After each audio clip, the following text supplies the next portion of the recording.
dar gracias a Dios por la propia vocación, por el propio camino, por la propia identidad.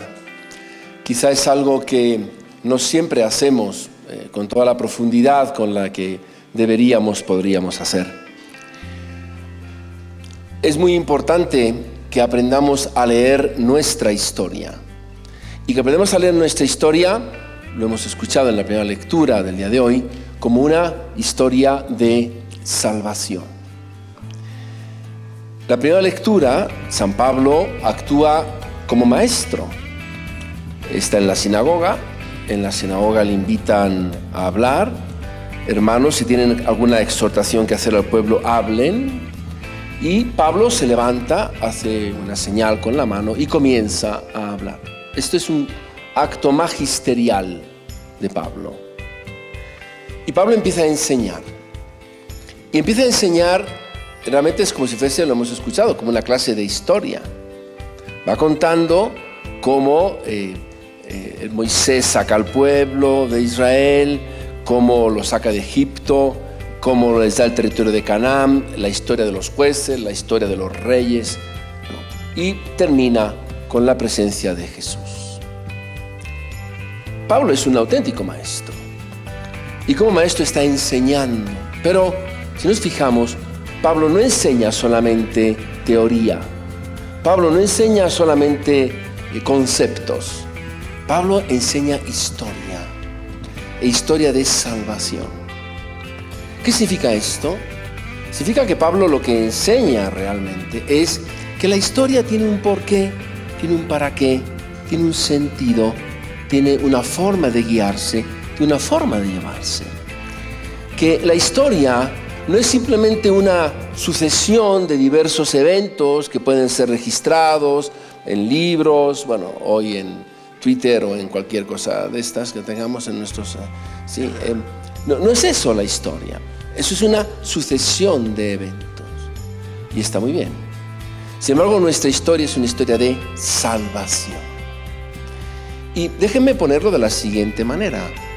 Cada uno de ustedes, como maestro, tiene su propia historia de salvación, en la que hay esclavitudes, Egipto, en la que hay salvaciones, Éxodo, en la que hay momentos de gozo, la posesión de la tierra de Canaán, en la que hay momentos de presencia de un Dios que me va educando, la historia de los jueces, en la que hay de pronto dudas, esa necesidad de un Saúl en la propia vida. Saúl es el rey equivocado, por llamarlo de alguna manera, y en la que hay siempre una elección. Encontré a David. Y en todo este camino de la propia historia, cada uno de nosotros puede decir, mira, este episodio de mi vida entra dentro de mi éxodo, o entra dentro de mi esclavitud, o entra dentro de mis dudas, o entra dentro de un Dios que me educa, etc., ¿no? Y todo esto, ¿dónde lleva? Lleva efectivamente a, dice, Dios hizo nacer en Israel un Salvador, Jesús. Al fin y al cabo, todo tiene que llevarnos hacia la persona de Jesús. Porque Él es el que da el último sentido de toda nuestra vida. Jesús es el gran maestro, es el maestro. Lo dirá San Mateo, ustedes no llamen maestro a nadie, sino solamente a Cristo. Su único maestro es Cristo, dirá en el Sermón de la Montaña. Cristo es el verdadero maestro. Así es como le llamaban los discípulos, Rabí. Así es como le reconocían ellos, como un maestro. No solo un maestro de la cabeza, de lo intelectual, de lo conceptual, sino sobre todo como un maestro de la vida. ¿Y qué es un maestro de la vida? Al fin y al cabo, sino aquel que enseña un sentido en la existencia. Aquel que va enseñando un para qué de las cosas. Aquel que va enseñando el hacia dónde están yendo realmente las cosas. Qué difícil es leer la propia historia. No, qué difícil es entender que la sucesión de eventos que yo tengo en mi vida personal, de pronto tiene un sentido, de pronto tiene un para qué, en la medida en que yo coloco dentro de mi existencia a Jesús. Decía Heidegger, que es una de sus grandes frases, ¿no?, que la muerte es el pastor del hombre. Eso no se lo inventó Heidegger, ¿okay? Eso se lo inventó el salmista. ¿Okay? Hay un salmista, un salmo, que dice así, ¿no?, están llamados a la condenación y la muerte los pastorea. Así dice el salmo. Heidegger solo copió esa frase del salmo. Al cabo. También, como dice la Biblia, no hay nada nuevo debajo del sol. Pero sería muy triste que toda nuestra historia fuese simplemente pastoreada por la muerte siguiendo el salmo, o pastoreada que la muerte fuese nuestro pastor siguiendo al filósofo, ¿sí? Afortunadamente nosotros, ustedes y yo, tenemos otro pastor. Y es un pastor que nos va llevando, es un pastor que nos va guiando. Y descubrirse cada uno de ustedes como maestro, pastoreado por este pastor, por el buen pastor, por el gran pastor de nuestras almas, ese pastor que, como decía el salmo tan bonito que hemos escuchado, el Salmo 88, contará con mi amor y mi lealtad, y su poder aumentará en mi nombre. Ese es el pastoreo. Leer la propia historia así es esencial.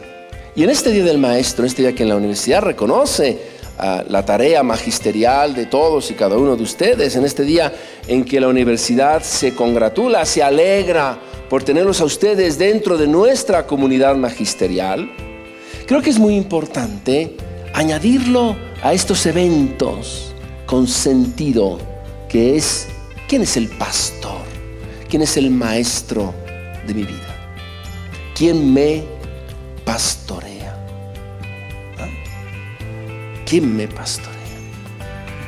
Es un poco semejante a lo que le sucedía al Chapulín Colorado. ¿Y ahora quién podrá salvarnos? ¿Sí? ¿Y ahora quién podrá salvarnos? ¿Okay? Con todo respeto por nuestro Señor, obviamente. Sí. La teología televisa no es así muy... ¿Okay? ¿Quién podrá salvarnos? De ser simplemente una sucesión de eventos. ¿Quién podrá salvarnos? De ser simplemente una rueda en la evolución cósmica. ¿Quién podrá salvarnos de ser solamente eso? No nos basta con esto. Necesitamos algo más. En nuestro corazón hay un anhelo de algo más. Un anhelo de Jesús, un anhelo de Cristo, un anhelo de redención, un anhelo de salvación, un anhelo de vida eterna, un anhelo de hacia dónde caminar, de querer caminar hacia adelante. Ese es el anhelo que vence verdaderamente al mal, porque es el supremo bien, que es el amor de Dios en nuestras vidas. Un amor que se entrega por cada uno de nosotros. Nada más que esto requiere que también en nuestras vidas no sea algo simplemente conceptual, sino que sea algo tremendamente vital. Hoy Jesús nos ha dado una fórmula de la felicidad. En el Evangelio hay muchas fórmulas de felicidad.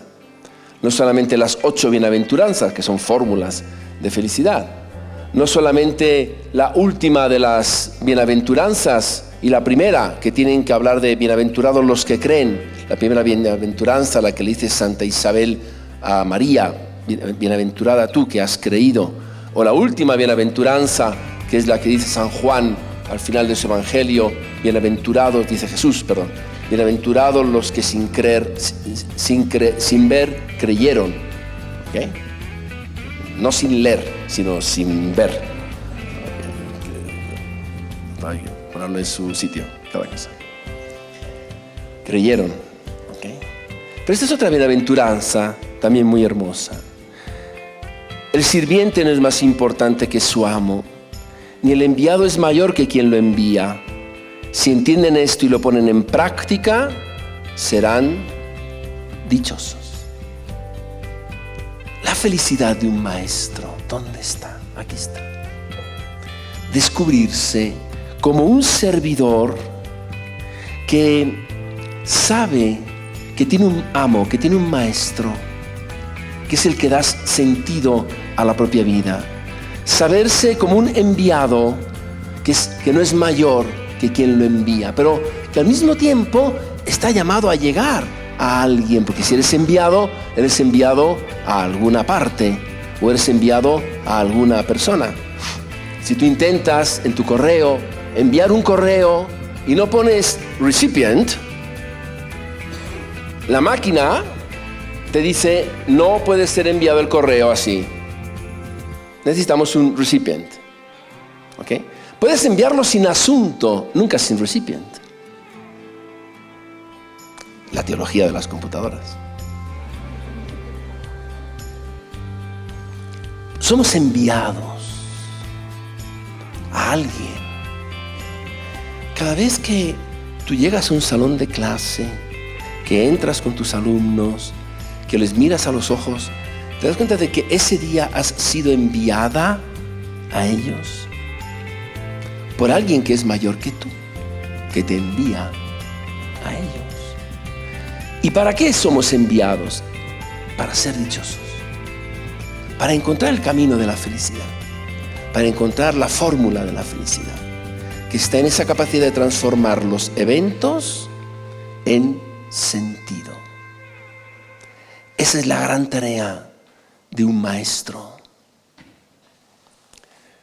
Si a mí me llenan una pizarra o un pizarrón de fórmulas de química orgánica, con sus hexágonos de carbono y cosas por el estilo, y sus palitos por todas partes y sus Cs por todas partes, para mí no tendría ningún sentido, ¿sí? Fuera del butano, que sé que tiene 4, no sé qué, poco más me tiene, ¿okay? Y porque me llamó la atención cuando me explicaron la química orgánica allá en aquella época. Okay. Fuera de eso, no tiene ningún sentido. Una pizarra, un pizarrón lleno de fórmulas químicas. NaCl. ¿Qué significa eso? Y si te lo comes todos los días en forma de sal. Pero te lo tienen que explicar. Te lo tienen que explicar.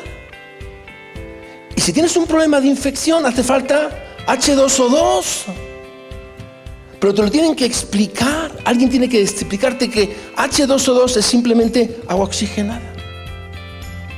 Te lo tienen que explicar. Alguien tiene que dar sentido a esas rayas en el pizarrón. Las rayas en la vida del ser humano, queridos maestros, queridas maestras.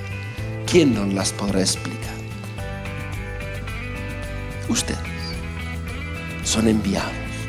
Son servidores del sentido de vida. Son enviados para el sentido de vida. Expliquen lo que expliquen. Enseñen lo que enseñen. Comuniquen lo que comuniquen. Enviados de un sentido de vida salvador y redentor. Esa es su gloriosa vocación, queridos maestros. Esa es su hermosísima tarea, queridas maestras. Esa es su gran misión en este mundo. Proclamaré sin cesar la misericordia del Señor. Hoy en esta Eucaristía de forma muy especial. Sepan que son proclamadores de misericordia. No en la hora de los exámenes, que es otra cosa diferente. Porque son proclamadores de una redención que hace de los eventos historia y que hace de la historia sentido y que hace del sentido felicidad. Démosle gracias a Dios por esta hermosísima tarea que el Señor ha puesto en sus vidas. Démosle gracias a Dios por este camino que Él nos ha concedido compartir en nuestra universidad.